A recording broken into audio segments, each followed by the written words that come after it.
السلام عليكم ورحمة الله وبركاته. النهاردة هنتكلم على مسموحات نظام الطيبات بالصور إن شاء الله. أول حاجة معانا يا جماعة التوست. طبعا لازم التوست شرط إن هو يكون بالردة، ده أساسي. تاني حاجة الرز ده أساسي معانا، حبة كاملة يا جماعة. الرز بقى بجميع أشكاله، بسماتي، رز أبيض وبسماتي، وزي ما انتم شايفين كده. تالت حاجة معانا الشوربة دي مهمة جدا، والدكتور ضياء أكد عليها إن دي مهمة وضرورية جدا، فدي معانا في النظام في المسموح إن شاء الله. ممكن بقى تعملوا شوربة عظم، وممكن تعملوا شوربة بصل عادي، يعني زي ما انتوا عايزين. وشوربة البصل بس ما تاكلوش البصل بتاعها، تشربوا الشوربة بتاعتها بس. معانا بعد كده الذرة، ممكن ناكلها فشار عادي وذرة عادي مفيش مشكلة. بعد كده معانا الفريك طبعا حبة كاملة، والدكتور ده قال مفيش مشكلة مسموح بيه. ومعانا بعد كده الردة دي اساسي بقى يا جماعة، الدكتور ده اكد عليها جدا، دي مهمة جدا. الردة دي تدخل في جميع اكلنا يعني.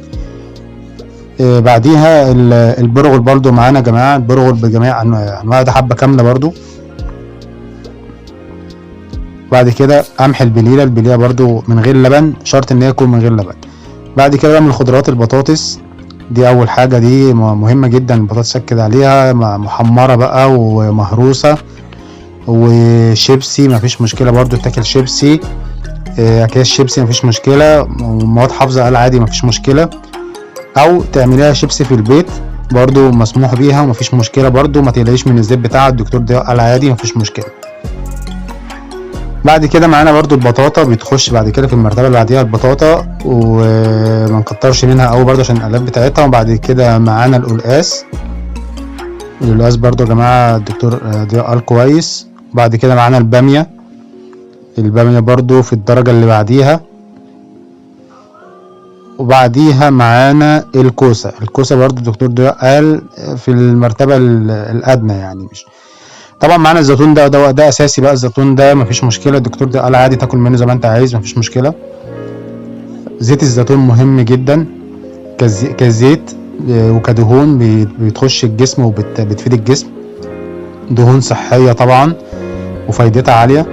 معانا خل التفاح معانا برضو يا جماعة في المسموح، بس يفضل يعني ان هو يكون خل تفاح عضوي اورجانيك، بحيث ان انت تاخد الفايدة بتاعته.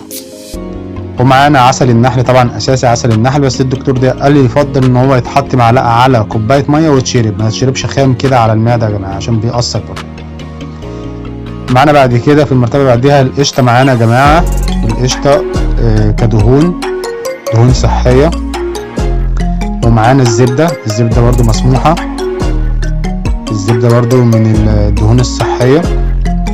ومعانا الجبنة المثلثات اللي هي الجبنة النستو برضو مسموحة، لان الدكتور ده قال دي بتتحط في الميكروويف فبتسيح فعادي، فدي مفيش مشكلة فيها، فسهلة على الهضم وسهلة على المعدة، وسهل اخراجها. الجبنة الشيدر برضو، الجبن المطبوخة عامة يعني بقى، الجبنة الشيدر، الجبنة الرومي، الجبنة الجودة. الجبنة الجودة برضو الدكتور ده قال مسموحة كويسة مفيش مشكلة فيها. الجبنة الرومي برضو مع زيتون مفيش مشكلة. الجبن المطبوخة عامة يعني كلها مسموح بيها طالما بتسيح في الميكرويف، كلها وانت مطمن وما تقلقش يعني. معانا اللانشون، بس تنقي نوع لانشون كويس ممتاز عشان نقول الشركة انت نقي. معانا بعد كده بقى في الفواكه، معانا التمر رقم 1، وده اساسي طبعا، والرسول صلى الله عليه وسلم كان موصي بيه وكان دايما بيغذى عليه يعني. فالتمر ده فوائده لا تعد ولا تحصى يعني، فتاكل التمر وانت مطمن ما تقلقش من اي حاجه. المرتبه اللي بعديها الموز سهل في الهضم وفيه مغنيسيوم وسهل الاخراج بتاعه، فطبيعي ان هو هيديك الفوائد بتاعته من غير تعب على القولون. معانا بعد كده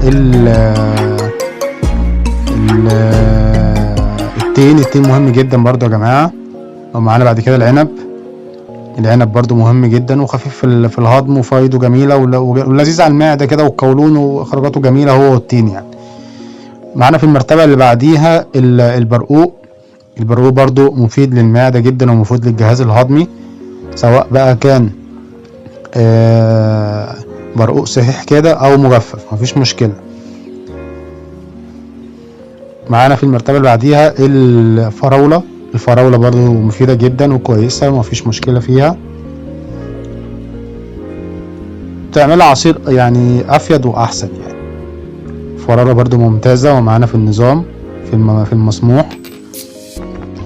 بعد كده معانا الجوافة، والجوافة يفضل ان هي تتعمل عصير وتتاكل، اللي هياكلها كده بيحب ياكلها يعني ما يشربهاش عصير، يفضل تتاكل من غير بذر يا جماعة، من غير بذر. طبعا الرمان اساسي برضو معانا، بس طبعا يفضل برضو عصير من غير بذر برضو، اهم حاجة من غير بذر، اضربه في الخلاط واشرب مفيش مشكلة. المربات بقى معانا المربى بجميع انواعها، مربى فراولة، مربى تين، مربى بلح، زي ما انت عايز بقى مع التوست. اهم حاجة مع التوست مش ما تاكلهاش بعيش دقيق، لان انت كده طبعا خرجت من النظام. فاهم حاجة اللي انت تاكل بالتوست اللي بالردة يا جماعة، التوست اللي بالردة، ريتش باك اللي بالردة، وتحط فيه بقى المربى زي ما انت عايز وتاكلها مفيش مشكلة. معانا بعد كده النوتيلا برضو نفس الكلام مع التوست تاكلها مفيش مشكلة، مسموحة. والشوكولاتات يا جماعة برضو مسموحة، الشوكولاتة بجميع انواعها بقى، بس اهم حاجة اللي هي الدارك طبعا، عشان الوايت بيبقى عليها لبن، فناكل الدارك واحنا ايه مطمنين ومغمضين مفيش مشكلة، وفيها فوائد لصحتنا ومسموح بيها في النظام. بعد كده بقى معانا في الاسماك، طبعا الاسماك كلها مسموحة، الاسماك مفيدة جدا طبعا. في ممنوع بس احنا هنقول بقى الممنوع عليه في الممنوعات ان شاء الله، في كلمة الممنوعات. امال الاسماك مسموحة مفيش مشكلة. بالنسبة للحوم بقى معانا اللحمة الجملي دي كويسة، الدكتور ده قال كويسة مفيش مشكلة اللي احنا ناكلها، فمفيدة برضو اللحمة الجملي، بس اهم حاجة تستوي كويس على النار بحيث ان هي تبقى سهلة الهضم على المعدة. ومعانا برضو اللحمة الجاموسي برضو مفيش مشكلة، مسموح بيها، اهم حاجة برضو تطهى كويس على النار عشان تبقى سهلة على الجهاز الهضمي وسهلة الاخراج. فاللحمة برضو معانا يا جماعة مفيش مشكلة في اللحمة. معانا السمان برضو، معانا السمان مفيش مشكلة فيه،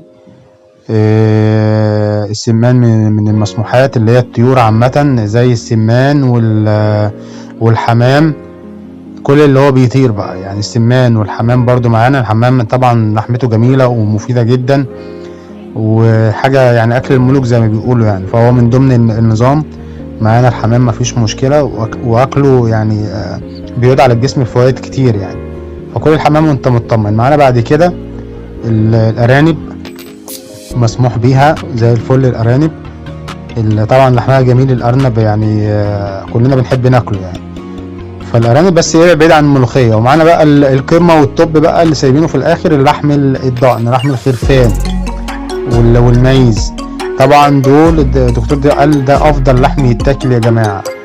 اللي عايز بقى اللي قادر يكلف ويجيب ويصرف ويجيب اللحمة الضاني دي حاجة ممتازة طبعا.